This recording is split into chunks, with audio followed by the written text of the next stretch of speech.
దయచేసి అందరూ కూర్చోండి.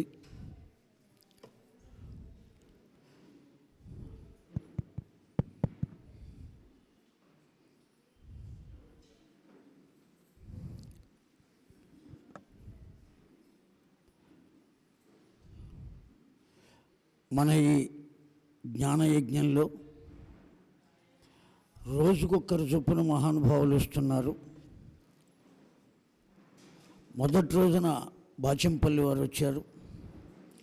నిన్నటి రోజున పురాణం మహేశ్వర శర్మ గారు వచ్చారు.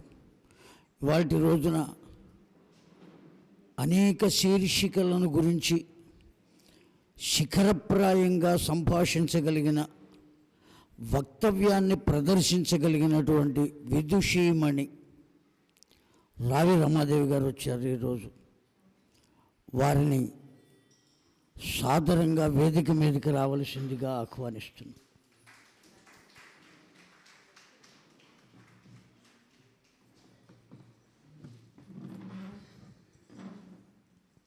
కుర్చీ సరిగ్గా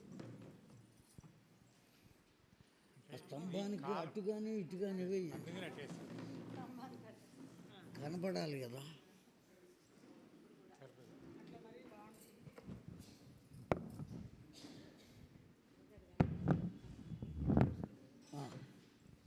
నేను జరుగుతా పోనీ, పర్వాలేదమ్మా.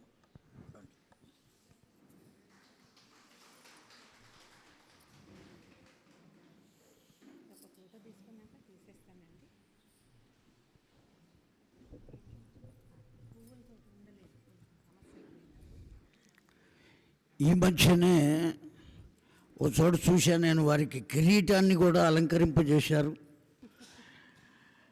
చూశాను, నేను సెల్ ఫోన్లో వస్తే చూశాను. కనుక అటువంటి వారు అమ్మవారిని గురించి 4 మాటలు చెప్పడానికి, వారిని ట్రస్ట్ తరఫున నేను అర్జిస్తూ సుఖాసీనులై అమ్మవారిని గురించి 4 మాటలు చెప్పవలసిందిగా కోరుతున్నాను. మహాభాగ్యం.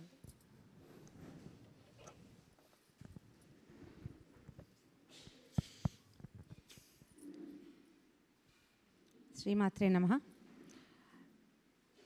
పూర్వకాలం నుంచి ఎంతో జ్ఞానవంతులు, పెద్దలైన వారు, పురాణ ప్రవచనకర్తలు అనేక విషయాల మీద మానవుల మేధని తెరిచి దాన్ని శుభ్రం చేసి మళ్ళీ మూసేయగలిగే ప్రజ్ఞ ఉన్న పెద్దవారికి కూడా ప్రపంచానికి తెలివిడి కలిగి ఉండటం కొంచెం కష్టమే.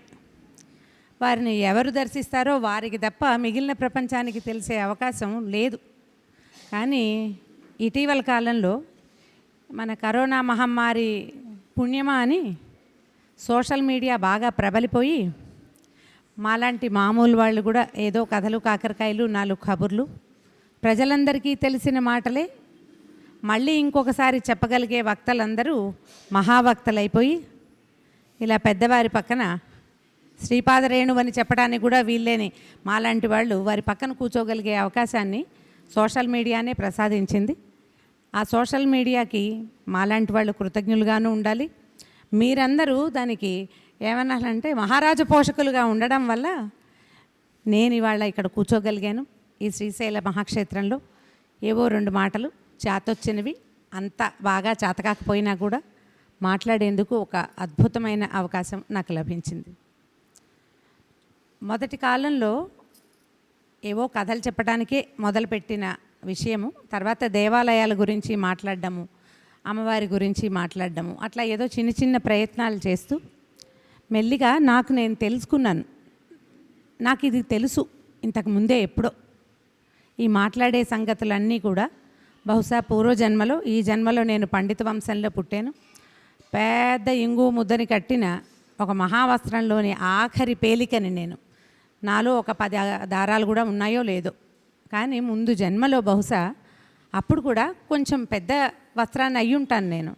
అందుకని 50 ఏళ్ళు సమీపిస్తున్న సమయంలో ఒక్కసారి ఈ ద్వారాన్ని భగవంతుడు తెరిచి నువ్వు కూడా 2 మాటలు మాట్లాడగలవు, నీ మాటలు వినేందుకు కూడా కొంతమంది ఉన్నారని నాకు తెలియజేశాడు. దానికి పరదేవతకి ఎప్పుడూ కృతజ్ఞురాలుగానే ఉండాలి నేను. ఓ 9-10 సంవత్సరాల క్రితం ఒక సంగీత పాఠం చెప్పేటప్పుడు మా అబ్బాయికి నేర్పించడానికి వెళ్ళి అక్కడ ఒక ఆవిడ సౌందర్యలహరి చెప్పండి, మీరు సంస్కృతం చదువుకున్నారు కదా అంది. నేను సంస్కృతమే చదువుకున్నానండి. మా తాతగారు స్థాపించిందే శ్రీ నారసింహ సంస్కృత కళాశాల, మచిలీపట్నం దగ్గరున్న చిట్టుగూడూరులో వ్యవస్థాపక ప్రిన్సిపాల్ మా తాతగారే దానికి, శ్రీమాన్ ఎస్టీజీ వరదాచార్యులు గారు. వారి ఆఖరి మనవరాలిని నేను. అక్కడే చదువుకోవటం వల్ల కొంచెం సంస్కృతం వచ్చు కాబట్టి, అంటే సౌందర్యలహరి పేరు వినడం తప్ప అప్పటిదాకా నేను పుస్తకం కూడా లేదు నా దగ్గర. సరే ఇదేమిటో చేయాలని పుస్తకం కొనుక్కుని తెచ్చుకుని ఒక్క 10 శ్లోకాలు ఒక 2-3 రోజులు భగవద్దత్తమైన సంస్కృతము, కంఠం కొంచెం మధురమైంది పర్వాలేదు, చదవటం మొదలుపెట్టాక నా తాలూకు లోపల మేధలో ఉన్న ఒక్కొక్క ద్వారము కొద్ది కొద్దిగా తెరవబడి ఇవాళ ఇక్కడ ఏదైనా ఒక మంచి మాట మాట్లాడగలిగే అవకాశం వచ్చింది. సౌందర్యలహరికి సదా కృతజ్ఞురాలనయ్యి ఉండవలసిన జీవితమే నాది. అయితే కామేశ్వర శర్మ గారు ఇలా నన్ను అడిగినప్పుడు నేనేం చెప్తానండి, పెద్దవారు వీరుంటే ప్రవచనకర్త ఉంటే నేనేం చెప్తానంటే, కాదమ్మా మీ మాటలు వినేవాళ్ళు ఉన్నారు, 4 మంచి మాటలు చెప్పండి అన్నారు. సరే మీకు ఎవరికీ తెలియని మాట అయితే నేనేమీ నిజంగా చెప్పలేనండి, మీకు తెలిసిందే మళ్ళీ ఇంకొకసారి నేను చెప్పే ప్రయత్నం చేస్తాను. మనం ఎంతసేపు కాలం మారిందనుకుంటాం, కాలం మారింది, ఇదివరకట్లాగా లేదు, పూర్వం బాగుండేది ఇప్పుడు బాగుండలేదు అనుకుంటాం. మరి ఆ బాగుండని ప్రపంచంలోనే మనమంతా ఉన్నాం. అంటే ఎంతో కొంత బాగున్నట్టే కదా, కొంత బాగుంది. ఈ కాలం మారుతూ ఉంటే దాంతోపాటు చాలా మారిపోయినాయి. మనం ఎవ్వరము, పెద్దవారు కూడా, నాబోటి వాళ్ళే కాదు ముందువారు కూడా కొన్ని పద్ధతులు మార్చుకోవాల్సే వస్తుంది. అయితే ఎప్పటికీ మారనిది ఏమిటంటే సృష్టి వైచిత్రి అమ్మ, ఆమె యొక్క సంతానము. ఇది ఎప్పటికీ మారదు కదా. తల్లే కంటుంది పిల్లల్ని. ఎక్కడో రేర్గా ప్రపంచంలో చాలా సకృతు అరుదుగా ఒక మగవాడు ఎవరో సంతానాన్ని కన్నాడని ఒక ఫోటో చూపిస్తూ ఉంటారు. ఇప్పుడు మనం అది మనకి తెలుసు కదా, విష్ణువు శివుడు వాళ్ళిద్దరూ కలిసి అయ్యప్పకి జన్మనిచ్చారనే సంగతి మనకు తెలిసిందే. ఇప్పుడు సైన్స్ చేసిన ప్రత్యేకమైన విజ్ఞానం ఏమీ లేదు. మనం పురాణాల్లోనే దాని గురించి తెలుసుకున్నాం. ఆ అయ్యప్పని నిత్యం భారతదేశం అంతా అన్ని పక్కల నుంచి సేవిస్తూనే ఉన్నారు. కొత్తది ఏదీ లేదు.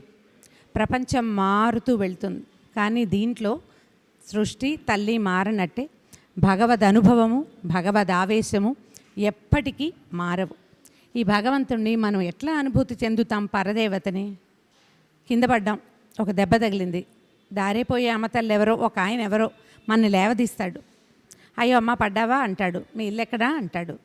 ఏదో మంచినీళ్ళు ఇస్తారు. ఒక 4-5 దేవతలు తయారవుతారు అక్కడ. ఈ 4-5 మనకి మంచినీళ్ళు ఇచ్చి మన ఇల్లు అడ్రస్ కనుక్కొని ఒకళ్ళు 108కి ఫోన్ చేసి ఇంకొకళ్ళు మన రెక్కపుచ్చుకుని లేవదీసి కొంత సేద తీర్చి పంపిస్తారు.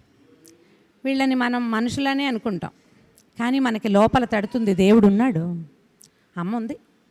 ఇవాళ ఈ క్షణంలో దెబ్బ తగిలిన నిమిషంలో మనం భగవద్ అనుభవాన్ని పొందుతాం. మనం పొందిందే భగవద్ అనుభవం అని తెలుసుకోమంతే. మనకి తెలియకపోతే లేనట్టు కాదు కదా, లేకపోతే లేనట్టు.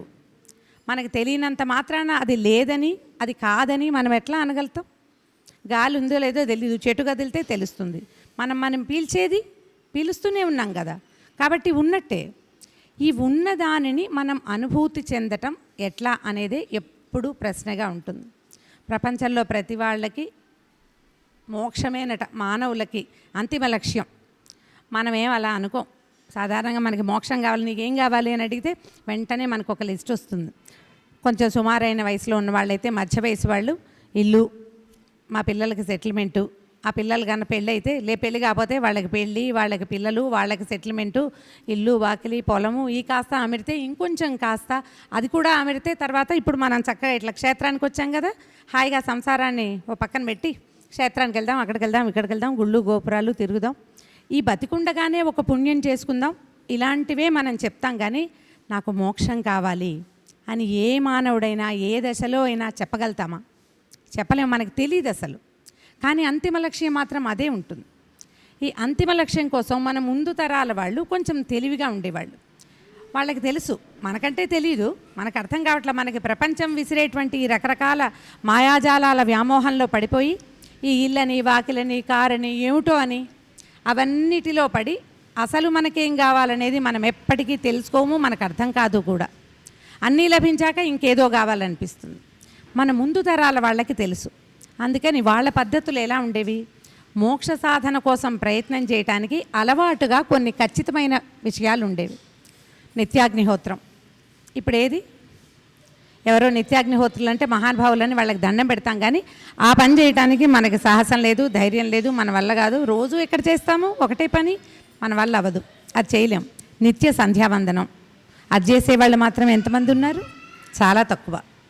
సంధ్యావందనం చేస్తే చాలు, ఇంకే మంత్రం అక్కర్లేదు అని చాలామంది పెద్దవాళ్ళు చెప్తూ ఉంటారు. పురుషులకి సంధ్యావందనం ముఖ్యం.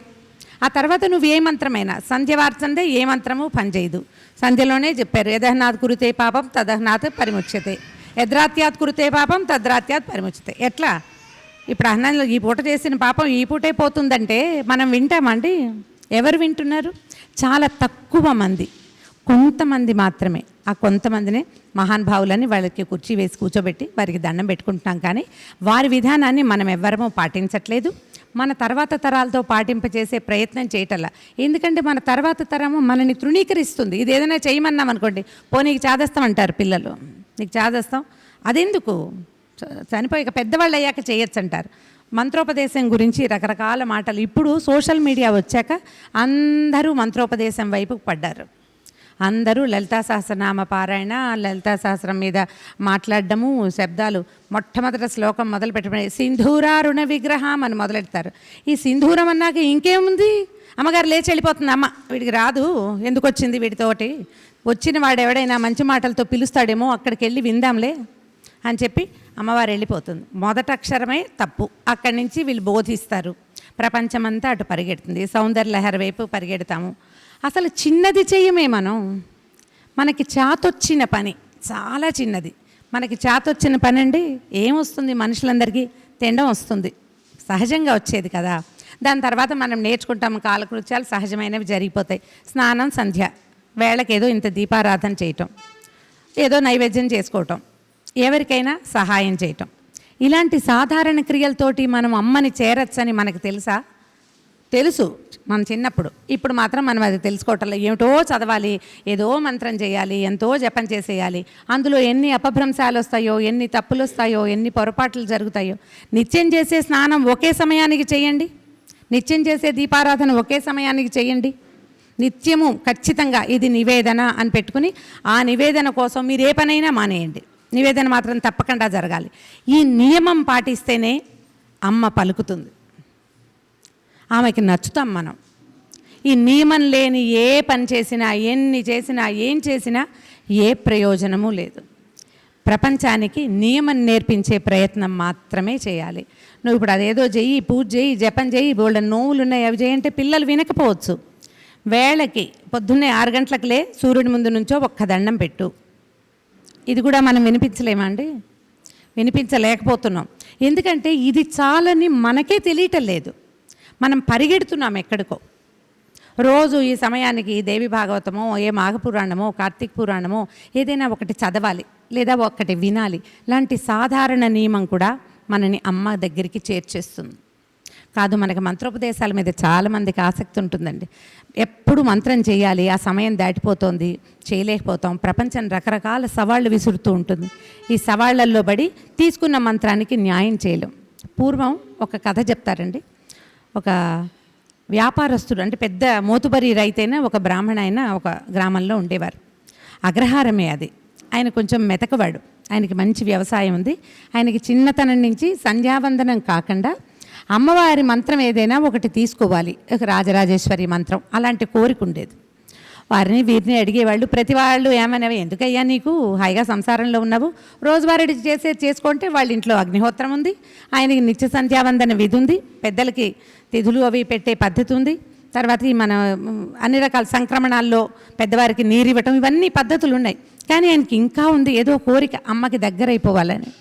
ఈ ప్రయత్నంలో ఆయన ఏం చేశాడట, వాళ్ళ ఊరికి ఒక యోగి ఒక ఆయన వస్తే ఆయనని 40 రోజులు దీక్షగా ఒక ఊళ్ళో ఉండాలనుకుంటున్నానంటే ఆ 40 రోజులు మన ఈ బ్రాహ్మణులు తన ఇంట్లో ఉంచుకుని వారిని యోగిని సేవించారు. ఆయన వెళ్ళిపోతూ, ఏం కావాలరా నాయన నీకు, ఇంత శ్రద్ధగా సేవించావంటే నాకు ఒక్క మంత్రం దయచేయించండి గురుగారు అని అడిగాడు. ఆయన నువ్వు సంసారివి, నీకు ఇన్ని పనులున్నాయి, నీ మీద ఆధారపడి చాలా కుటుంబాలు ఉన్నాయి, నువ్వు చేసేది చేయరా నాయన, నీకు మంత్రం వద్దు అని చెప్తే కాళ్ళ వెళ్ళ పడిపోయాడు ఆయన. కాదు కాదు గురుగారు, నాకు మంత్రం కావాలని ఉందండి, అమ్మని జపించుకోవాలని ఉంది నాకంటే. సరే, ఆయన ఏం చేశారు, ఒక మంత్రోపదేశం చేశారు. చేశాక ఏం చెప్పారంటే, నాయన నీ శక్తి దాటితే ఆవు చెవిలో విడిచిపెట్టేసేయి అని చెప్పారు. ఈయన రోజు సంతోషంగా ఎన్నేళ్ల నుంచో ఈ జపం చేసుకోవాలని కోరిక. ఇక రాజరాజేశ్వరిని రటన చేస్తున్నారు. సడన్గా వాళ్ళ తోటలో నిప్పంటుకుంది. తోట అంటుకుపోయింది. నిండుగా పూచిన మామిడి తోట అగ్నిహోత్ర ప్రీతి అయిపోయింది. ఎలా జరిగిందో తెలీదు, అయిపోయింది. ఈయనకి చాలా ఉన్నాయి, చాలా తోటలు దొడ్లు ఉన్నాయి. క్రమంగా మామిడి తోట తర్వాత వరి కుప్పలు అంటుకున్నాయి. వరి కుప్ప అయిపోయింది. మంత్రం మానలేదు ఈయన. జపంలో సంతోషం ఆనందంగా ఉండేది ఆయనకి, చేసుకుంటూ ఉండేవాళ్ళు. క్రమంగా ఒక్కో చోట అంటుకుని ఎన్ని రకాల అగ్ని ప్రమాదాలు అయినాయంటే ఇక వాళ్ళ ఇంట్లో వాళ్ళు ఉండలేని స్థితి వచ్చింది. పెట్టెలో బట్టలు కూడా తగలబడిపోతూ ఉండేవి. ఎటగో అంటేది ఏదో దీపారాధనో, అప్పట్లో ఏముంది, కరెంట్ లేదుగా, లాంతర్లు అవి ఉండేవి. ఏదంటుకుందో ఒక రవ్వ పడేది, అంటుకుపోయేది. మొత్తం అగ్నిహోత్ర ప్రీతి అయింది. సరే, వాళ్ళ ఇంట్లో ఉండే పరిస్థితి లేదు. ఎవరో చుట్టాల ఇంట్లో అట్ట గడుపుకున్నారు. ఎవరైనా ఆయన మీద జాలి పడితే వాళ్ళకు కూడా ఒక అగ్ని ప్రమాదం సంభవించడం కూడా ఒకటి కనపడుతుండేది అప్పుడప్పుడు. జపం మాత్రం మానల. ఆయన త్రికరణ శుద్ధిగా త్రికాల సంధ్యావందనము చేసుకుని తర్వాత జపం మాత్రం చేసుకునేవారు. అయితే ఒకనాడు పితృకార్యం వచ్చిందట. పితృకార్యం పెట్టుకునే స్థితి లేదు. మొత్తం పంటలన్నీ నాశనం అయిపోయినాయి. ఆయన దగ్గర ఒక ఎర్రని ఏగాని లేదు. అప్పట్లో ఆస్తులంటే పొలాలు ఉండేవి, డబ్బేది, ఎవరి దగ్గర డబ్బులు లేవు ఆ కాలంలో. అంతా వస్తు మార్పిడితో నడిచేది. ధాన్యం ఉంటే ఎంత వస్తువైనా మారుతుంది. ధాన్యమే లేదు, మొదలే లేదు, ఇక్కడ లేదు కదా, ధాన్యం అంతా కాలిపోయింది. ఈయన వాళ్ళ చుట్టాల ఇంట్లో ఒక చోట పితృకార్యం పెట్టుకోవాలనుకున్నారు. కుమార్తెకి 19వ ఏటే గర్భాశ్రమంలోనే వివాహం చేశారు. 8వ ఏటే పెళ్లి చేసేశారు. కాపురానికి పంపల. పిల్లకు ఒక 14-16 సంవత్సరాలు వచ్చినాయి. వ్యక్తురాలైంది. ఇంకా అత్తవారింటికి పంపలేదు. పిల్ల వీళ్ళతోటి ఉంది, ఆయనకి ఏకపుత్రికే. అయితే సరే, వాళ్ళు ఎవరింట్లోనో పితృకార్యం చేస్తున్నారు. మడి బట్టలు ఆరేశారు. ఈ పితృకార్యం జరుగుతూ ఉండగా బట్టలు తీసుకురమ్మన్నారు. మడి బట్టలు తీసుకురావాలి కదా. అమ్మాయి వెళ్ళిందని ఈయన అనుకున్నాడు. ఎప్పటికీ రావటల్లా పిల్ల. ఈయన లేచి పెరట్లోకి వెళ్ళారు. వీళ్ళు ఇల్లు కాదు పాపం, ఏం చేస్తారు, గతి తప్పిపోయింది ఆయనకి. అట్లా వెళ్ళిన తర్వాత ఆయనకి ఏం కనపడింది, అటు తిరిగి నిలబడి ఉంది కూతురు. కనపడుతున్నాయి పాదాలకి పాంజేబులు, మడమల దాకా ఉన్న పరికిని, ఓణి వేసుకుని ఉన్న పిల్ల, వెనక నుంచి బారెడు జడ, అందులో పువ్వులు. వెనక నుంచి చూస్తే పిల్లే, తన కూతురే, 16 ఏళ్ల సరోజ. ఈయన చూస్తూ ఉన్నాడు. పిల్ల ఇట్లా కొరివి పెట్టి బట్టలు అంటిస్తోంది. బట్టలు తగలబడిపోతున్నాయి. ఈయన నిర్ఘాంతపోయాడు. అమ్మా అన్నాడు. అనగానే వెనకాల నుంచి వచ్చింది కూతురు. ఏ నాన్న బట్టలారయ్యా అని. అప్పుడు ఈయన చూశాడు, ఆ అగ్ని కాలిపోతోంది కానీ అక్కడ తన కూతురు లేదు. ఆయనకి ఎంత దుఃఖం వచ్చిందంటే, ఈ మంత్రం నా నుంచి వెళ్ళిపోవాలనుకుంటోంది, ఆమెకి నేను సరిపోటల్లా. ఇక పరమ దుఃఖంతో ఆ మంత్రాన్ని విడవటం ఆయనకి ఇష్టం లేదు. ఎట్లాగొట్లా దుఃఖంతో పితృకార్యాన్ని పూర్తి చేసుకుని సాయంకాలం మరి ఇదంతా అవ్వాలి కదా, మళ్ళీ అది ముందు రోజు రాత్రి భోజనం, ఆ రోజు కూడా భోజనం లేదు కదా.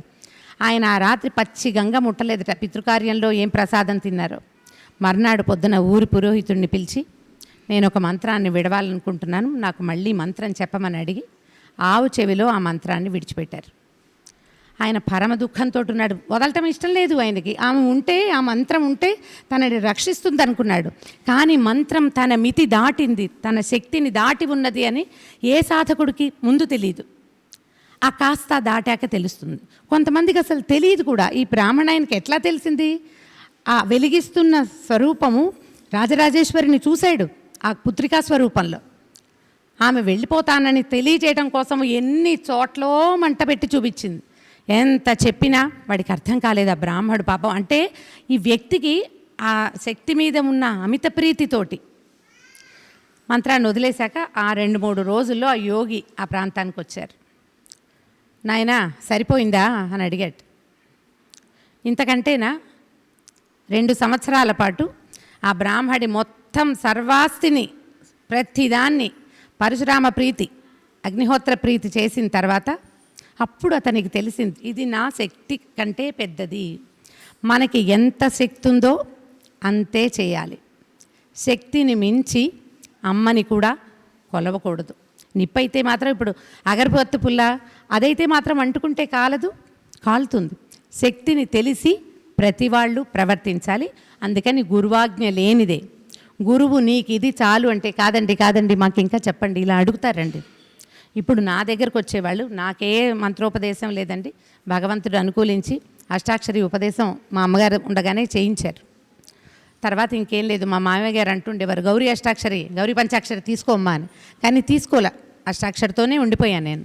నన్ను అడిగితే నాకేం తెలుసని నేను ఎవరికైనా చెప్తాను. ఏవో శ్లోకాలు చెప్తామా, 1-2 శ్లోకాలని ఎన్నిసార్లు చేయాలి అని ఒక ప్రశ్న వస్తుందండి. సౌందర్యలహరిలో కొన్ని పుస్తకాలలో ఈ శ్లోకాన్ని 45 దినాలు పూజించి బంగారు రేకు మీద యంత్రాన్ని రాసుకుని రోజుకి 1000 సార్లు చదవండి అన్నా కూడా దిగుతారు. ఈ దిగేవాళ్ళు బ్రాహ్మలే కాదండి, మనవాళ్లే కాదు, అన్ని జాతుల వాళ్ళు దీంట్లోకి దిగటానికి సిద్ధంగా ఉన్నారు. ఏమిటి ఈ భగవద్ అగ్ని ఎలాంటిదంటే అట్లా ఆకర్షిస్తుంది. కానీ నువ్వు ఎంత పట్టుకెళ్తావో, ఎంత పాత్ర ఉందో అంతే. గంగానదిలాగా చిన్న చెంబు తెచ్చుకుని మనం ఈ పెద్ద అగ్నిహోత్రంలాగా ఉన్నదాన్ని కావలించుకోవాలంటే కుదరదు. దానికి నమస్కారం చేయాలి. నువ్వు పెద్దది, నీ శక్తి పెద్దది, నువ్వు చాలా పెద్దదానివి, నేను చిన్నవాడిని, నేను ఇంత తీసుకుంటాను అని ఒట్టి నమస్కారంతో కూడా మనకి ఫలితం లభిస్తుంది. ఈ జ్ఞానము వ్యక్తులకి ఉండాలి. అది మన వాళ్ళకైనా పై వాళ్ళకైనా కూడా. మనమైనా మన శక్తి దాటి ప్రవర్తించడానికి వీల్లేదు. అట్లా ప్రవర్తించిన వాళ్ళు, నెత్తణించుకుని పోయిన వాళ్ళు మనం ముందు కథల్లో వింటాం. వాళ్ళకి అమ్మవారి నెత్తణి చేస్తుందంటారు. ఏ రకంగా అణిచేస్తుందంటే వాడి శక్తిని బట్టి, వాడు సహించగలిగే విధానాన్ని బట్టి, వాడి విధానాన్ని బట్టి అణిచి చూపిస్తుంది. ఒక్కొక్కళ్ళు దాన్ని తెలుసుకోరు. తెలుసుకోగలిగే వాళ్ళు పెద్దలు ఉన్నప్పుడు వారితోటి మాట్లాడుకుని ఎంత చేయాలో అంతే. లలితా సహస్రనామం అనగానే ఇప్పుడు ఇక్కడ క్షేత్రంలో ఇంత పెద్ద యజ్ఞం జరుగుతుంటే ఒకరు మహానుభావులు కూర్చుని రోజుకి 28 సార్లు 27 నక్షత్రాలు ఇంకొకటి కలిపి 28 సార్లు వారు చేస్తారంటే ఎంత అనుష్ఠాన పరులైతే దాన్ని నిలబెట్టి చేయగలుగుతారు. అది స్త్రీల వల్ల ఎక్కడవుతుంది? అంత శక్తి సరిపోవాలి కదా. ఈ శక్తి సరిపోని కార్యాలకి వెళ్ళకూడదు. చేసే ఒక్కసారి పీఠం కదలకుండా, నియమం తప్పకుండా ఒకటే సమయానికి ఈ నివేదన అని నిశ్చయించుకుని ప్రతిరోజు అదే ఇన్ని రోజులు మళ్ళీ 50 రోజులు చేద్దాం, 100 రోజులు చేద్దాం, 3 ఏళ్ళు చేద్దాం, ఇలాంటి ప్రక్రియలు జోలికి పోకూడదు. నియమంగా ఎంతో 5 రోజులు చేస్తాం, లేదు 9 రోజులు అంతే పెట్టుకుని ఆ నియమం ప్రకారం కనుక ప్రవర్తిస్తే మనం పట్టుకున్నటువంటి అగ్ని మన చేతిలో ఇముడుతుంది. వేళ్ళు కాలవు. కానీ మనం ఏం చేస్తామంటే ఈ అగ్నిని కావలించేసుకోవాలనుకుంటాం, ఎక్కువ పెట్టేసుకుంటాం. అంత పెట్టుకోకుండా తేలికపాటి నియమాలతోటి మనం అమ్మని మన యందు కృప చూపేలాగా చేసుకోవచ్చు. చాలా రకాలు చేసేయాలి, ఏవేమిటో చేయాలనుకుంటాం. మళ్ళీ ఇందులో తప్పులు వస్తాయి. ఈ తప్పుల మీద ఎవరికి అవగాహన ఉండదండి. ఒక్కొక్కరు ఈ రోజునైతే నేను ఎక్కువ వింటాను, ఎందుకంటే వారా ఎక్కువ మాట్లాడతారండి. అమ్మ ఇది తప్పు, ఈ అక్షరం ఇట్లా కాదు అనగానే అమ్మవారి మాతో అట్లా చేయించిందండి. అమ్మకి తెలీదా? ఆవిడే కరెక్ట్ చేస్తుంది. మరి ఇప్పుడు నేను కరెక్ట్ చేస్తానంటే అమ్మ నాతో చెప్పించిందని కదా అర్థం. నేను ఒక మనిషి వచ్చి నీ దగ్గరకు వచ్చి అమ్మ ఇది తప్పు ఇట్లా కాదు అని చెప్పినప్పుడు, ఇప్పుడు అమ్మాయి చెప్పించిందని మనం ఎందుకు అనుకో? నువ్వు చేసేటువంటి అపభ్రంశాలన్నీ అమ్మ చేయించినట్టు. నీకెవరైనా కరెక్షన్ చెప్పంగానే అది పనికిరాదు.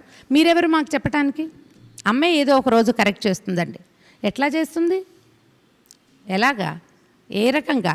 ఎవరో ఒక మనిషి ద్వారానే చేయాలి. కానీ కలికాలం కదా, ఇక్కడ మహత్యాలు జరగవు, మానవులతోటే జరుగుతాయి అన్నీ మనుషులే చేయాలండి.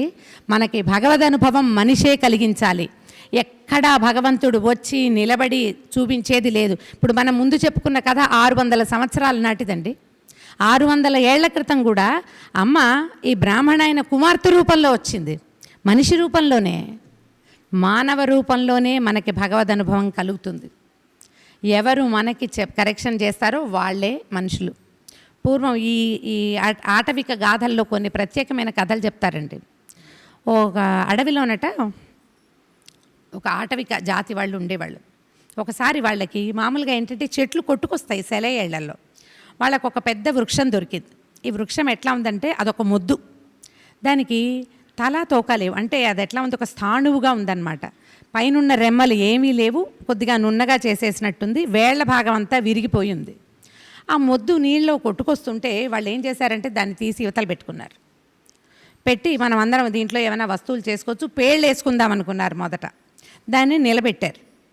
నిలబెట్టిన తర్వాత పెద్ద గాలి దుమారం వస్తుంటే మళ్ళా నీళ్ళల్లో పడిపోతుందేమోనని దాన్ని పక్కకి వాల్చారు.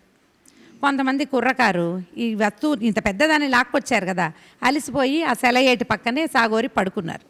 ఆ పడుకున్న వాళ్ళల్లో ఒకడు ఇటు పక్కకి తిరిగి చూస్తే ఆ నీళ్ళలోంచి కొట్టుకొచ్చిన మొద్దుకి 2 నేత్రాలు ఉన్నట్టు కనపడ్డాయి వాడికి.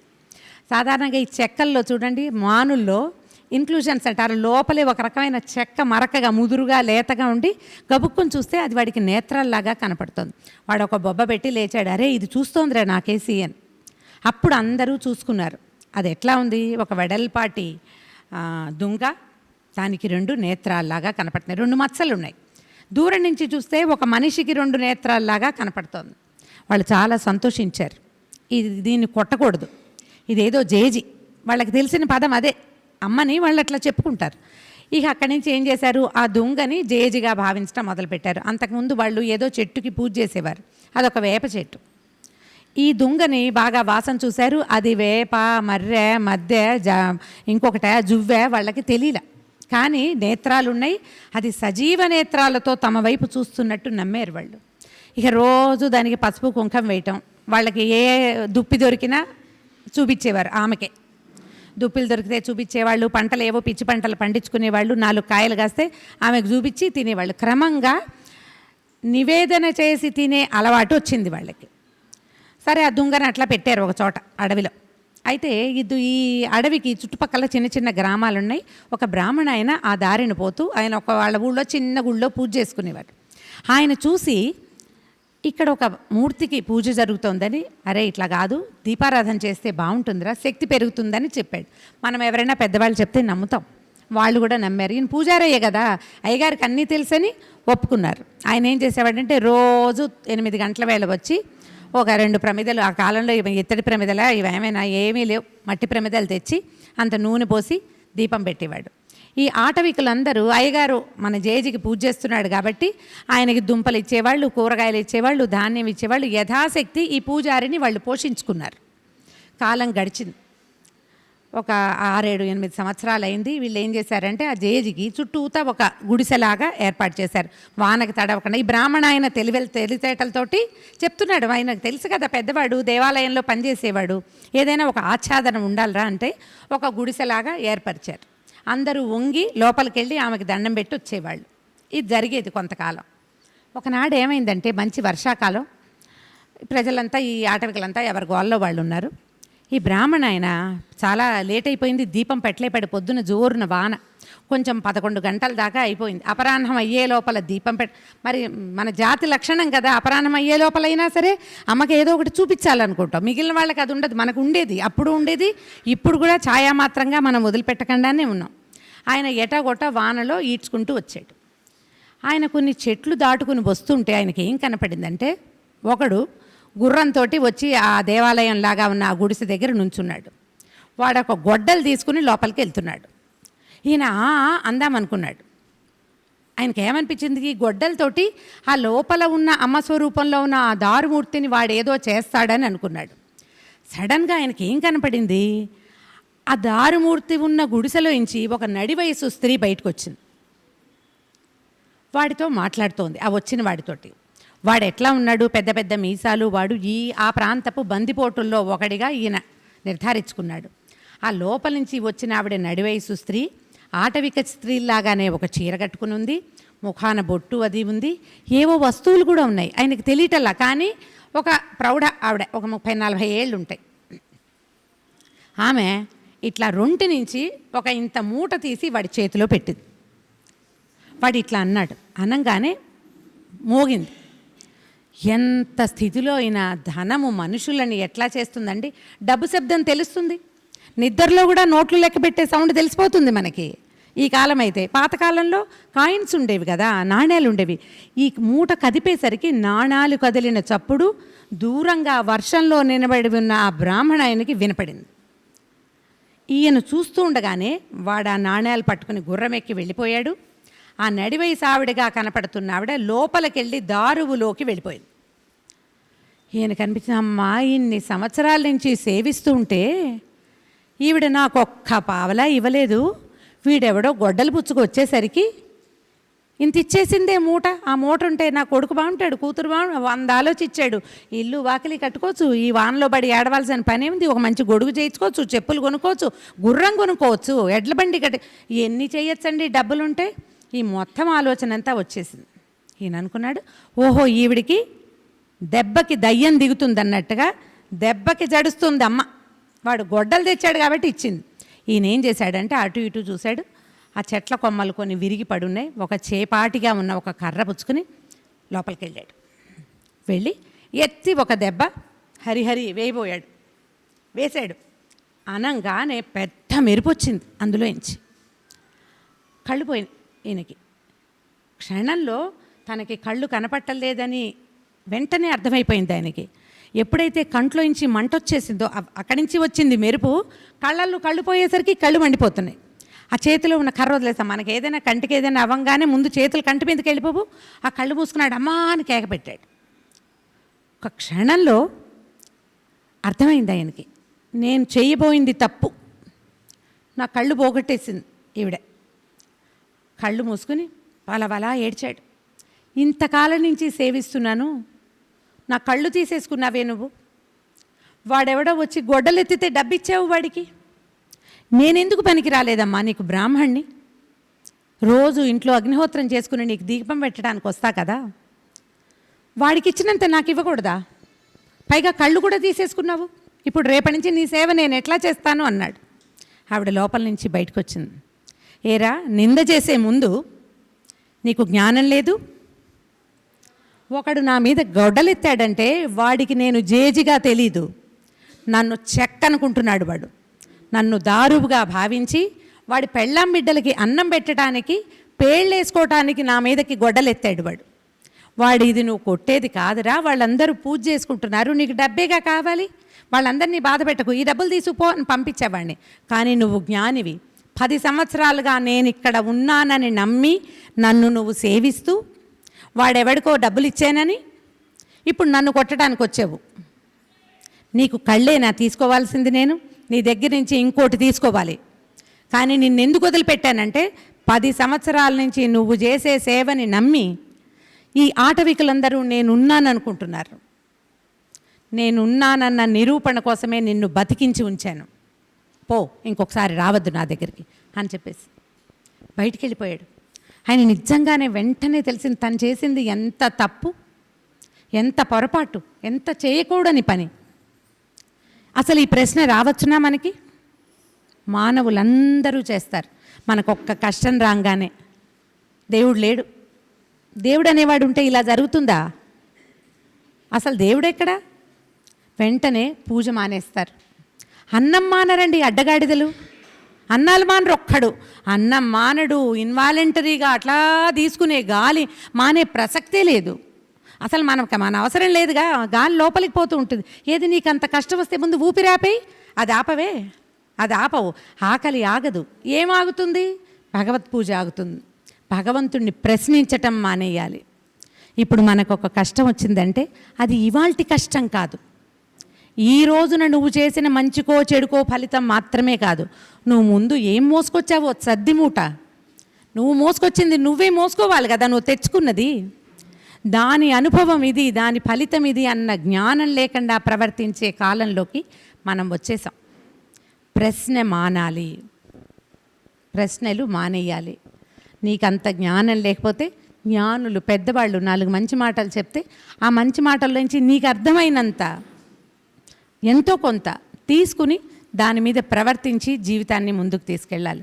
ఎవరికి చేతొచ్చింది వాళ్ళు చేసుకుంటారు కదండి. అందరూ లలితా సహస్రనామం వస్తుందా?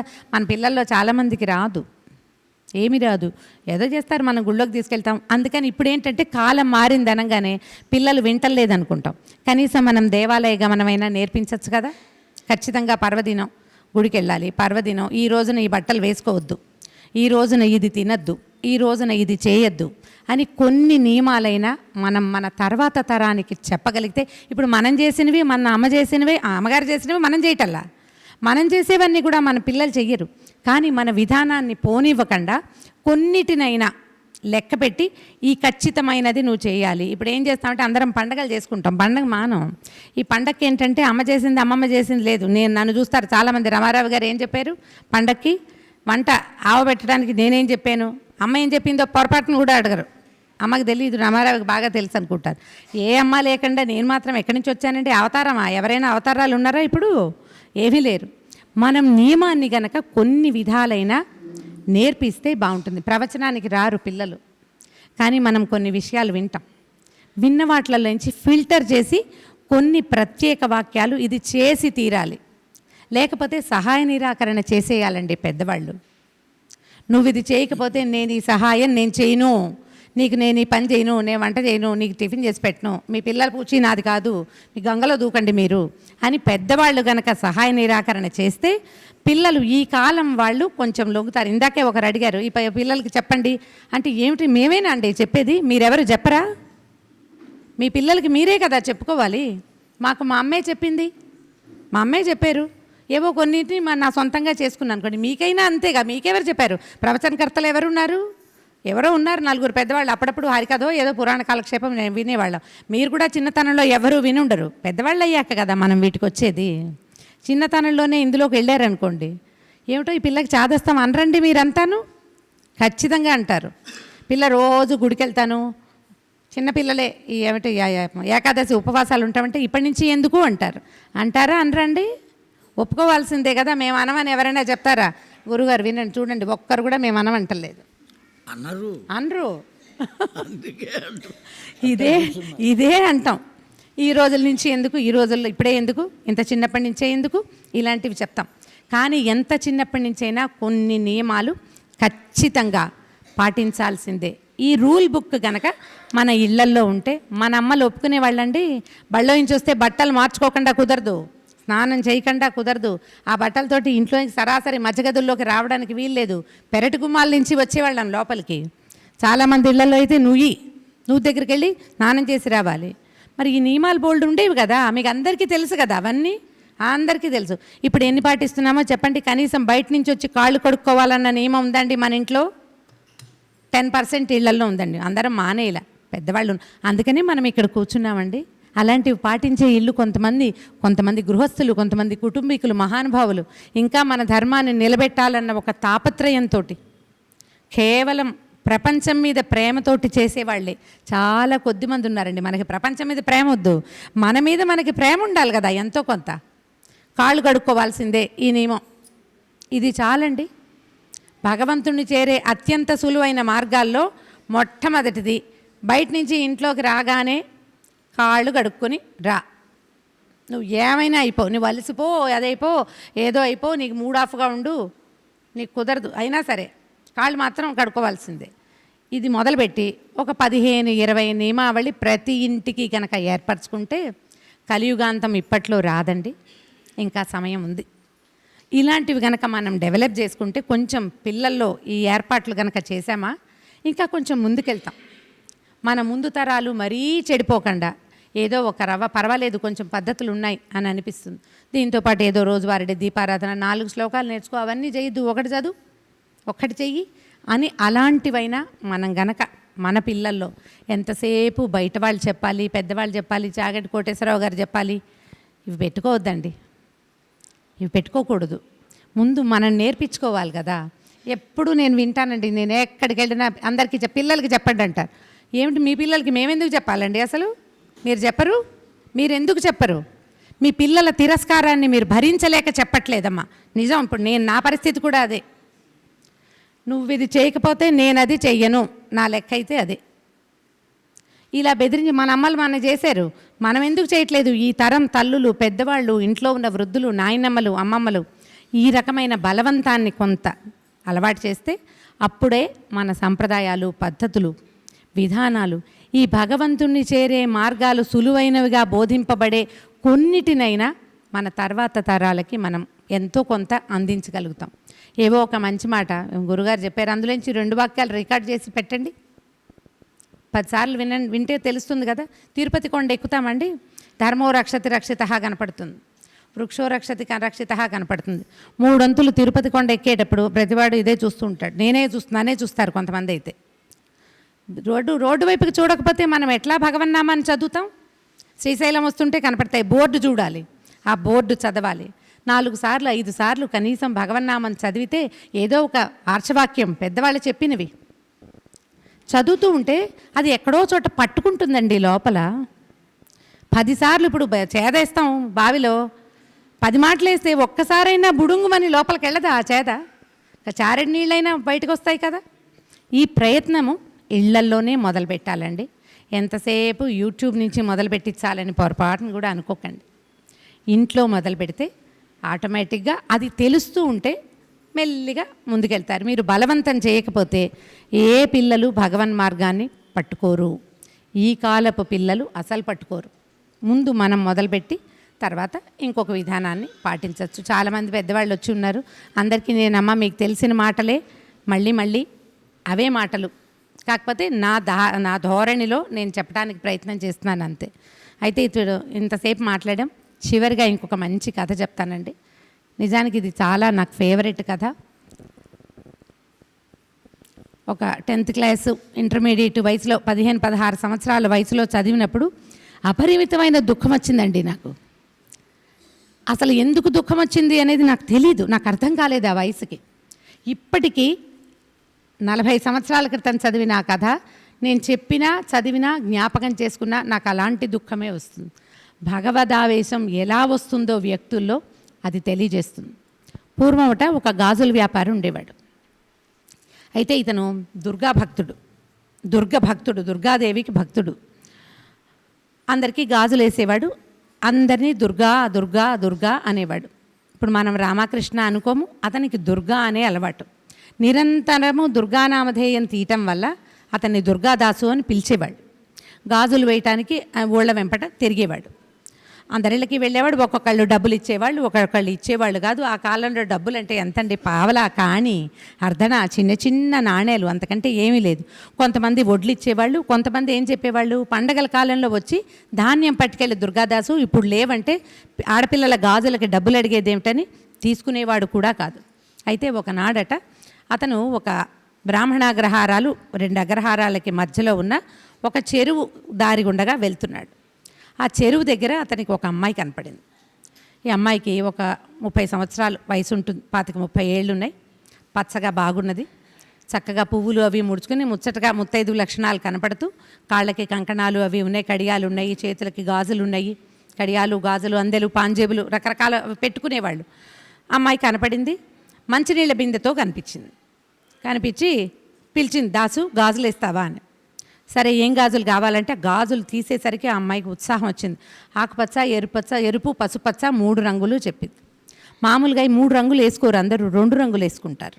ఆకుపచ్చ, ఎరుపు కలుపుతారు, పసుపచ్చ, ఆకుపచ్చ కలుపుతారు, ఎరుపు, పసుపు కూడా కలపచ్చు. అట కాదమ్మా అని చెప్పబోయాడు. అమ్మాయి వినలా, నా 3 రంగులు కావాలంది.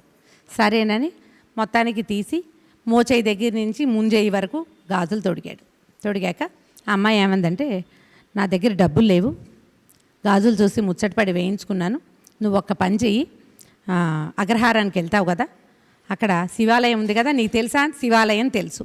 శివాలయం పక్క నుంచి వెనక్కి వెళ్తే ఒక పాత పెంకుటిల్లు ఉంది. సోమయాజు గారని ఉన్నారు, మా నాన్నగారు, మీ అమ్మాయి గాజులు వేయించుకుందని చెప్పి డబ్బులు తీసుకో, అట్టగేలేమ్మా అన్నాడు. గాజుల మల్లారం సర్దుకున్నాడు.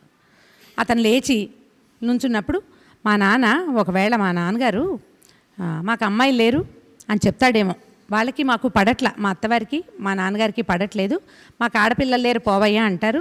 కాదు, మీ అమ్మాయి ఉంది, చెరువు దగ్గర కనపడింది, గాజులు వేయించుకుంది, మరి డబ్బులు ఇవ్వండి అని గట్టిగా అడుగు. ఒకవేళ మా నాన్న డబ్బులు లేవన్నారు అనుకో, వాళ్ళు మా ఇంట్లో ఒక చోట డబ్బులు ఉన్నాయి, నేను చెప్తాను, అది అడిగి తీసుకోమంది. సరేనన్నాడు. ఇంత వివరం చెప్పినప్పుడు ఎందుకు కాదంటాడు? వెళ్ళిపోవటం ఎందుకులే, ఏదో పిల్ల గాజులు వేయించుకుంది, ఇట్లా వెళ్ళి మీ పిల్ల బాగుందని చెప్తే తండ్రి సంతోషిస్తాడు, వాళ్ళు మాట్లాడుకోవట్లేదు కదా. అందుకని ఈ దుర్గాదాసు ఊళ్ళోకి ప్రయాణం అయ్యాడు. వెళ్ళాడు. ఒక పాతకాలపు పెంకుటిల్లు కనపడింది. అక్కడికి పక్క వాళ్ళని అడిగాడు, అయ్యా స్వామియాజు గారు ఇల్లేదండి అంటే ఈ పెంకుటిల్లేనన్నారు. అదొక పురాతనమైన పాతగా ఉన్న ఇల్లు, ఏం కలిగిన ఇల్లు కాదు, సామాన్యంగా ఉంది. ఒక 5-6 విద్యార్థులు బయట వేదం పనస చెప్పుకుంటున్నారు. పాఠం చెప్పుకున్నా ఆ రోజుల్లో డబ్బులు ఇచ్చి చదువుకునే కాలమే కాదది. సరే, ఈయన కేకేశాడు, స్వామియాజు గారు ఉన్నారంటే ఒక నడి వయసు ఆయన బయటకు వచ్చారు. అయ్యగారు, మీ అమ్మాయికి గాజులు వేసానండి, పావలా ఇప్పించండి, వెళ్తానన్నాడు. అమ్మాయా? ఎవరమ్మాయి? మాకు అమ్మాయిలు లేరు అన్నాడు ఆయన. అనేసరికి తెల్లబోయాడు. అమ్మ, అదేంటండి భలేవారు, ఎంత మాట అండి, ఎంత చక్కటి బిడ్డ, అట్టాడి పిల్లని లేదనుకుంటారా? ఏం కాదండి, పావలా ఇప్పించండి బాబు. ఆ పిల్ల తీసుకోమంది, నేను అసలు వద్దని వెళ్ళిపోయేవాడిని. ఇంత గుర్తులు చెప్పి మా నాన్న దగ్గర తీసుకోమని అన్ని విధాలు చెప్తే తీసుకోకుండా ఎట్లా బాబు, పావలా ఇప్పించండి అంటే, ఒరి ఎవర్రా నువ్వు, నాకు అసలు ఆడపిల్లలే లేరు, ఉన్నది ఒక్కడే పిల్లవాడు, వాడు కూడా వేదం చదువుకుంటున్నాడు, అసలు మాకు అమ్మాయిలు లేరు అని ఏమర్రా మీరు చెప్పండి అంటే, వేదం చదువుకుంటున్నారుగా, గురుగారికి అమ్మాయిలు లేరు దాసు అన్నారు. ఈయనకి తను గాజులేసిన అమ్మాయి జ్ఞాపకం వస్తుంది. కాస్తా కుస్తా ఉరామరిగా ఈయన పోలికలోనే ఉన్నట్టుంది పిల్ల. అదేంటండి, మీ ఇంట్లో పూజా మందిరంలో కుంకంభరణి ఉందిట, అందులో పావలా ఉందని చెప్పింది పాప, ఆ పావలా పట్టుకురండి, నేను వెళ్ళిపోతానన్నాడు. ఈయన తెల్లబోయాడు. మా ఈ పూజా మందిరంలో అసలు కుంకంభరణి ఉండటం ఏమిటి? ఇంతలో వెనకాల నుంచి ఆయన తల్లి, బాగా 90 ఏళ్ళు పైన వయసున్న ముదిబగ్గు ఆవిడ, అరే నాయన ఉండరా అని కేకబెట్టింది. వింటున్నారు వాళ్ళు. ఇది ఎవరో బయట వచ్చి హడావిడిగా మాట్లాడితే ఆడవాళ్ళు బయటకు వస్తారు కదా. ఆయన భార్య నుంచుంది, వాళ్ళ అమ్మగారు, నువ్వు లోపలికి రా యాజీ అని పిలిచారు. లోపలికి వెళ్తే పూజా మందిరం కూడా ఇట్లాగే పాతది, ఏనాటిదో 700-800 సంవత్సరాల నాటి పూజా మందిరం అది. వాళ్ళకి పంచాయతనం, శివ పంచాయతనమే అన్ని ఇళ్లలోనూ ఉంటుంది. లోపలికి వెళ్ళింది. ఆవిడ చెప్పింది, నాయన ఇవి సొరుగు వెనకాల లోపల చేయి పెట్టి లాగు, ఇంకొక సొరుగు లాంటిది వస్తుంది, అందులో ఏముందో చూడు అంది. ఈయన కూర్చున్నాడు, సొరుగు లాగాడు. ఏళ్ల తరబడి, 50 ఏళ్ల వయసు వచ్చింది ఆయనకి, సంవత్సరాల తరబడి ఆ సొరుగులోంచి తన జపమాల తీసుకుంటూనే ఉన్నాడు ఆయన. ఆ సొరుగు వెనకాల ఇంకొక సొరుగు ఉందని ఆయనకి తెలియదు. తల్లే చెప్తోంది. చెయ్యి లోపలికి పెట్టి గట్టిగా తడిమితే ఇంకొక సొరుగు ఊడొచ్చింది. అందులో ఏం తగులుతోంది చేతికంటే, అమ్మ ఏదో వస్తువు ఉందమ్మా అని, తీయి బయటికి అంది. అది తీశారు. బయటికి తీస్తే ఒక అంత పాత కుంకుమభరణ. ఆయన ఇట్లా తీసి అరచేతిలో పెట్టుకున్నాడు. ఇది ఎక్కడిదమ్మా అన్నాడు. భరిణ తీరా అంత. భరిణ తీసేసరికల్లా భరిణలో ఒక పావలా కనపడింది. ఆ పావలా తీశాడు ఆయన, పక్కన పెట్టాడు.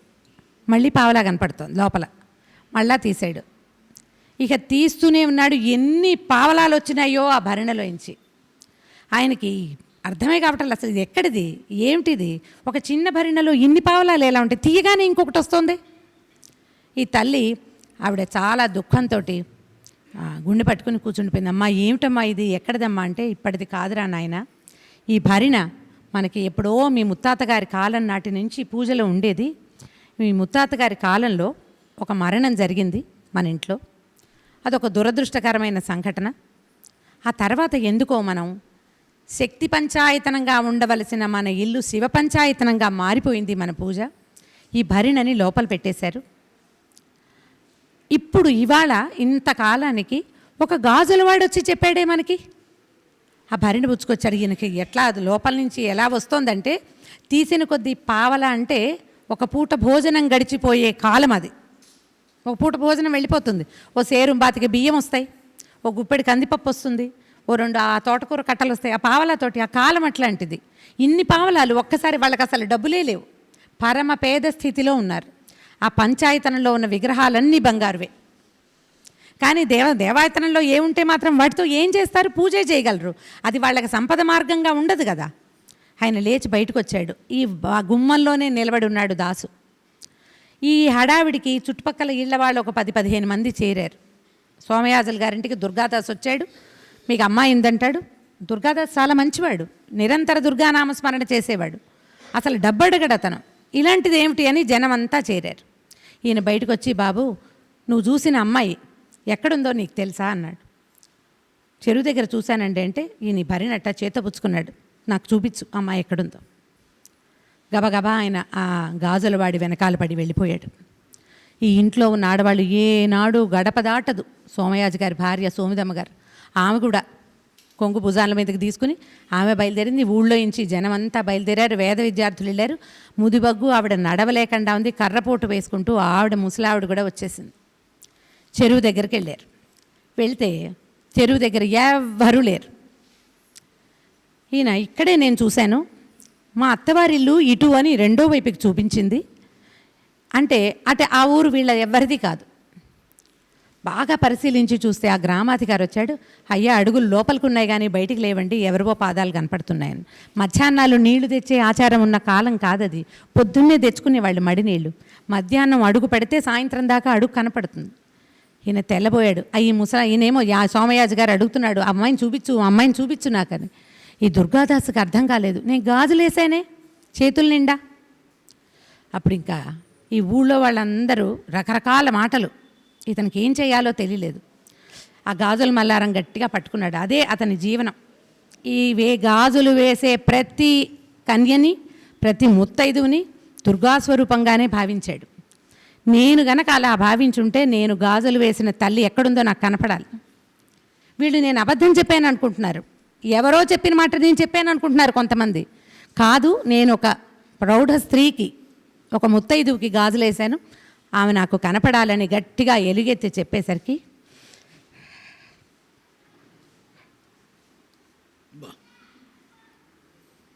ఆ చెరువులో నుంచి ఈ 2 చేతులు పైకి లేచినాయి. ఆ 2 చేతులకి ఆకుపచ్చ, పసుపచ్చ,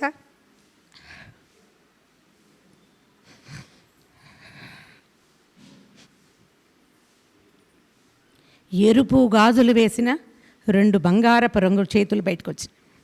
ఆ చేతులు చూసేసరికల్లా ఊరంతా నిర్ఘాంతిపోయింది. 90 సంవత్సరాల క్రితం పూజ మానేసి భరిణ రూపంలో ఆ లోపలికి చేరిపోయిన శక్తి మళ్ళీ బయటికి రావడానికి ఒక గాజుల వాణ్ణి సాధనంగా చేసుకుంది. మనిషిని సాధనంగా చేసుకుని ఆ ఇంట్లో నుంచి బయటకు వచ్చింది. ఈ యాజులు గారి ఇల్లు ఒకప్పుడు ఆ గ్రామాధికారిగా ఉన్నాడు ఆయన ముత్తాత. ఈ గ్రామం మొత్తం అంతా వాళ్ళదే. చివరికి ఆయన రోజు ఎవరు భోజనం బియ్యం పంపిస్తారా అని చూసే స్థితికి వచ్చాడు. ఎందుకంటే ఈ శక్తిని వదిలిపెట్టడం వల్ల వీళ్ళకి 90 సంవత్సరాల శిక్ష సరిపోయింది. ఆమె తనంతట తను ప్రకటీకృతం కావడం కోసం ఇలా కనపడి ఈ గాజుల వాణ్ణి చేసుకుని ఒక వ్యాజంగా చేసుకుని తన శక్తిని చూపించింది. ఆ తర్వాత మళ్ళీ యాజుల్ గారికి స్థితి అందుకుంది. తర్వాత ఆయనకి ఒక కుమార్తె కలిగిందట. 50 సంవత్సరాలు దాటిన తర్వాత ఆయనకు ఆ కాలంలో అట్లా ఉండేవి కదా, లేటుగా పిల్లలు చాలా గ్యాప్ తోటి కూడా పుట్టేవారు. ఒక కుమార్తె కలిగితే ఆమెకి దుర్గా అని పేరు పెట్టారు. ఆ దుర్గాదాసుకి వాళ్ళ ఇంటికి ఆనుకుని ఉన్నటువంటి ఒక మామిడి తోట తర్వాత కాలంలో వాళ్ళకి సొంతమైతే ఆ తోటలో దుర్గాదాసు అంత్యం వరకు ఆ తోటలోనే ఉన్నాడట. భగవంతుడు లేదా పరాత్పరి అమ్మవారు పరదేవత తనంతట తను ప్రకటీకృతం కావడానికి ఏదో ఒక సౌమ్య చేస్తుంది. ఆ చేసిన దాన్ని పట్టుకోవాలి. మానేయి అని చెప్పచ్చు, మానేయాలి. చేయి అని చెప్పచ్చు, చేయాలి. అయితే ఈ చేయి అని చెప్పేది, మానేయి అని చెప్పేది మనిషి రూపంలోనే వస్తుంది. ఈ కాలమే అట్లాంటిది. కాబట్టి మనుషులని నమ్మాలి మనం. దీనికోసమే మానవ సంబంధాలు బాగుపరుచుకోవాలి. మన ఇంట్లో పెద్దవాళ్ళు, మన చుట్టుపక్కల వాళ్ళు, మన స్నేహితులు, మనకి అన్ని రకాల పరిచయాలులోనూ చిన్న జాతుల వాళ్ళు కూడా ఉండొచ్చు. ఎవరో ఒకళ్ళు మంచి మాట ఎవ్వరు చెప్పినా తీసుకోవాలి. బాలాదపి సుభాషితం అంటారు. చిన్నపిల్లలు చెప్పినా తీసుకోవాల్సిందే.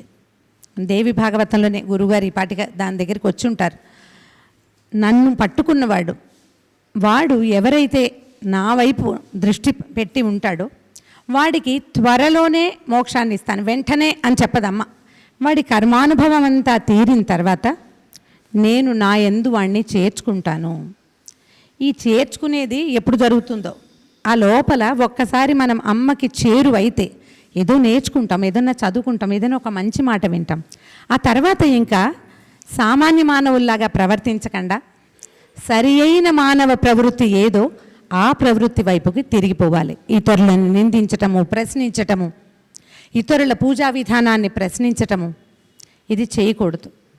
చేయకుండా పూర్ణ మానవులుగా మనం ప్రవర్తిస్తే మనకి అనతి కాలం అని చెప్పింది కదా అమ్మ. ఆ కాలము సరిగ్గా వస్తుంది. మళ్ళీ మళ్ళీ ఈ చక్రంలో పడి కొట్టుకుపోకుండా ఈ ఉన్న జీవితంతో తర్వాత మళ్ళీ పుట్టవలసిన అవసరం లేకుండా కూడా చేస్తుందేమో.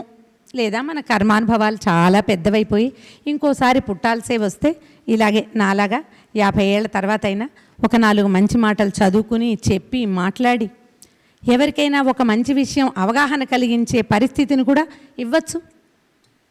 ఏదైనా జరగచ్చు. లేదా నేనే చదువుకుని మొన్నటిదాకా నేను సొంతంగానే చదువుకున్నాను, అలాగే మనమే చదువుకుని మనమే మన సంగతే చూసుకుని మన జీవితాన్నే మనం కడతీర్చుకున్నా కూడా సరిపోతుంది. ఇలా ఆలోచించి గనక మనం ఈ వచ్చిన అవకాశాన్ని, అరుదుగా లభించే ఈ మానవ జన్మని సఫలీకృతం చేసుకోవాలి, సద్వినియోగం చేసుకోవాలి. దానికి అవకాశాలే ఇలాంటి మహాయజ్ఞాలు, జ్ఞానయజ్ఞాలు. వీటిల్లో పాలు పంచుకోవటం, చేయగలిగినంత సహాయము, లేదా కనీసం శ్రద్ధగా వినటం కూడా. మీరేం పెద్ద పని చేయక్కర్లా, వాళ్ళకేం డబ్బు ఇవ్వక్కర్లా. 4 మంచి మాటలు నిశ్శబ్దంగా చెవినేసుకుని అందులో ఒక మంచి మాటనైనా మనం పాటిస్తూ పోతే, మనం మనుషులుగా మిగిలితే, మనలాంటి కొంతమంది మంచి మనుషులతోటి మనం జీవనం సాగించినా కూడా అమ్మకి చేరువైపోతాం. ఎవరెవరి అవకాశాన్ని బట్టి వాళ్ళు ఆ రకంగా చేసుకోవచ్చు. సరే, ఇలాంటి సదవకాశాన్ని నాకు ఇచ్చినందుకు శ్రీ కామేశ్వర శర్మ గారికి సదా కృతజ్ఞురాలుగా ఉంటాను. అయితే ఇట్లా పెద్దవారి ముందు చోటాము బడిబాత్ అంటారు హిందీలో. పురాణం వారు చెప్తుంటే, దేవి భాగవత ప్రవచనం చేస్తుంటే నేను లల్లాయి మాటల్లాగా 2 మంచి మాటలు చెప్పడానికి ప్రయత్నం చేశాను. గురువుగారు ఏదైనా తప్పులు, చాలా సంతోషం, చెప్పకూడని మాటలు చెప్పుంటే దయచేసి క్షమించాలి. ఏదో అవకాశాన్ని బట్టి చెప్పగలిగినంత మంచి మాట చెప్పాను. కానీ ఒకవేళ ఏదైనా చిన్న తప్పులుంటే, పెద్ద తప్పులున్నా కూడా వాటిని చిన్నవిగా భావించి మీ సోదరిగానో కుమార్తెగానో భావించి సదస్సులందరూ కూడా క్షమించాలి.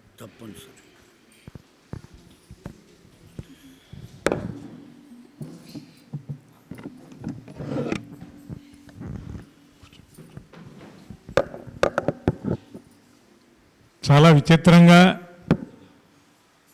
అమ్మని ఆహ్వానించడానికి నేను చేసిన చిరు ప్రయత్నం, అసలు ఆవిడని పిలవాలి అనుకున్న కారణం కూడా నాకు ఆవిడికి చాలా పరిచయం లేదు. అసలు ఫోన్ పరిచయమే ఈ మధ్యకాలంలో. నా శ్రీమతికి ఈ మధ్యకాలంలో కొద్దిగా జబ్బు చేసింది. ఆ టైంలో ఎక్కువగా ఈవిడ ప్రసంగాలు ఆ మధ్యకాలంలో ఒక 4-5 సంవత్సరాల నుంచి ఫోన్లో వింటూ ఉండటంతో డాక్టర్లు కూడా చాలా క్రిటికల్ పరిస్థితి అని అన్న టైంలో ఆవిడ ఆ ప్రసంగాలు వింటూ ఉంటే, సరే ఇది ఎలాగో పెట్టాం కదా, కొద్దిగా కోలుకుంది, ఈవిడ వస్తోంది కాబట్టి ఆవిడంటే బాగా సన్నిహితంగా ఏదో ఆవిడ ప్రసంగాల్ని ఫాలో అవుతుంది కదా, ఈవిని పిలిస్తే బాగుంటుంది, అమ్మని అమ్మవారిగా వస్తుంది, పోనీ ఆవిడ చూస్తుంది అనే ఉద్దేశంతో నేను లోపల ఆ స్వార్థంతో ఆవిడని పిలిచాను. నేను ఆ పిలవడానికి ఆవిడ ఫోన్ నెంబర్ తెలుసుకుంటానికి నేను ప్రయత్నం ఎలా చేశాను అంటే, ఆవిడ పేరుతో ఉన్నటువంటి ఎన్టీవీ చౌదరి గారి భార్య రమగారిని అడిగాను. ఆవిడ అక్కడ ఉన్నటువంటి డైరెక్టర్ రఘు గారికి ఫోన్ చేసి చెప్పి, శర్మ గారికి ఆ నెంబర్ ఇవ్వండి అంటే ఇస్తే, ఆ నెంబర్తో ఆవిడకి ఫోన్ చేస్తే నా నెంబర్ మీకు ఎవరిచ్చారు అన్నారు. ఆ రోజు చెప్పడం కుదరలేదు ఆవిడకి.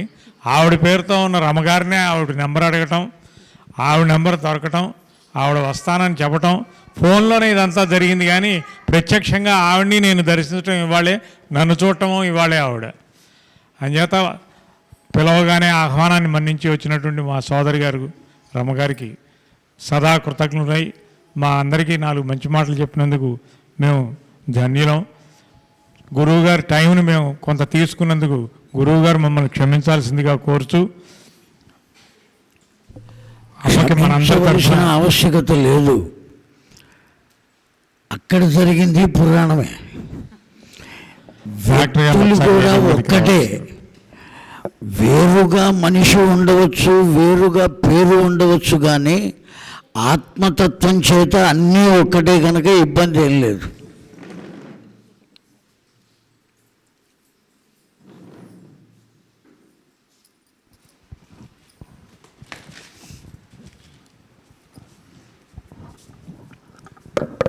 శతంజీవ శరదో వర్ధమాన ఇత్యపి నిగమో భవతి శతమితి శతం దీర్ఘమాయుర్మరుతేనావర్ధయంతి శతాత్మానం భవతి శతమనంతం భవతి శతమైశ్వర్యం భవతి శతమితి శతం దీర్ఘమాయుః సుమంగళీరియం వధూరిమాగుం సమేత పశ్యత సౌభాగ్యమస్యేదత్వా యాథాస్తం విపరేతనా